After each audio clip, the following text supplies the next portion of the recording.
¿Qué tal, amigos? Bienvenidos un día más a este balcón tecnológico. Vamos a asomarnos desde él a algunos temas de actualidad. Se ha hablado mucho del síndrome del emperador, de los hijos tiranos, de la violencia de los hijos contra los padres. Este es un mal que afirman que cada día, cada vez es más frecuente en nuestra sociedad. Tenemos con nosotros a Lidia Martín Torralba, que es psicóloga y escritora, para hablar de este tema. ¿Qué tal, Lidia? ¿Cómo Muy bien, estás? encantada de estar. Muchas gracias por estar con nosotros, por haber apartado todas tus cositas y dedicar un ratito un gusto a nosotros. Esta percepción, quiero decir, que yo hacía en la introducción, ¿es real o yo me lo estoy inventando? Es real a la luz de lo que conocemos, por lo menos cada vez más, ¿no?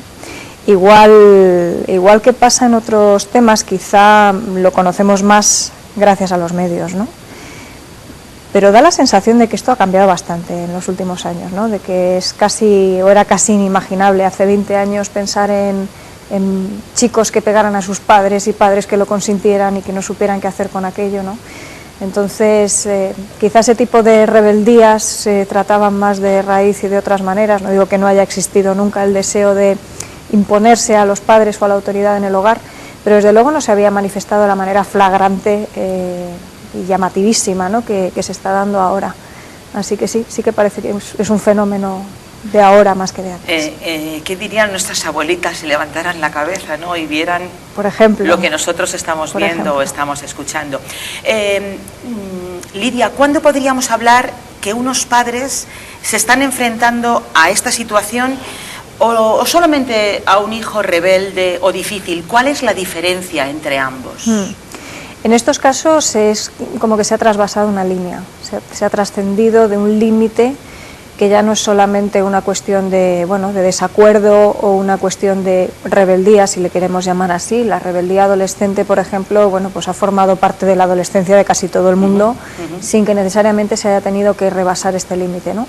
Pero cuando está limitando, por ejemplo, la convivencia en la familia, cuando ya no se sabe quién manda en casa, aquí está pasando algo de otra índole, ¿no? Es un fenómeno que es ya no solo cuantitativamente, sino cualitativamente distinto.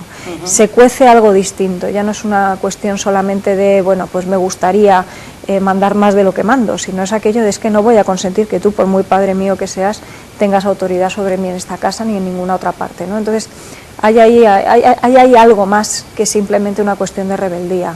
Se nota de todas formas desde muy chiquitines. Eso te iba a preguntar, si tenemos que esperar a que el muchacho o la muchacha llegue a la adolescencia, o ya cuando este niño es pequeñito ya se van viendo algunos matices que nos pueden llevarnos a la preocupación. Sí, hay un libro que a mí me gusta mucho y además es libro de referencia en este tema, que está escrito por Javier Urra, El pequeño dictador.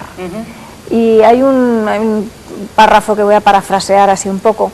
Viene a decir, pues cuando los papás están con su bebé recién llegado, acaba de nacer, y pues le ves allí en la cuna tan plácidamente dormido, que nada inquiete, que nada altere su tranquilidad al dormir, y él hace en un momento dado una exclamación y dice, ¿cómo que nada? No, hay que empezar ya de alguna manera a perturbar esa paz, ¿no? Y a empezar a poner límites, y quizás lo está llevando a un extremo muy gráfico, ¿no? Para que entendamos que parte del asunto en esta historia es haber tardado demasiado en empezar a perturbar esa paz, en generar algún que otro obstáculo en la vida del niño, para que el niño tenga que verse resolviéndolo, en ponerle límites principalmente, ¿no? En que el niño, por ejemplo, cuando son bebés, no es tan raro esto, hay que explicarles, hay que hacer que ellos duerman a sus horas, coman a sus horas, y por qué no se duerme en otros momentos o por qué no se está despierto hasta la hora que ellos quieren, sino que, en fin, desde muy chiquitines hay que irles orientando hacia una forma de hacer las cosas, ¿no?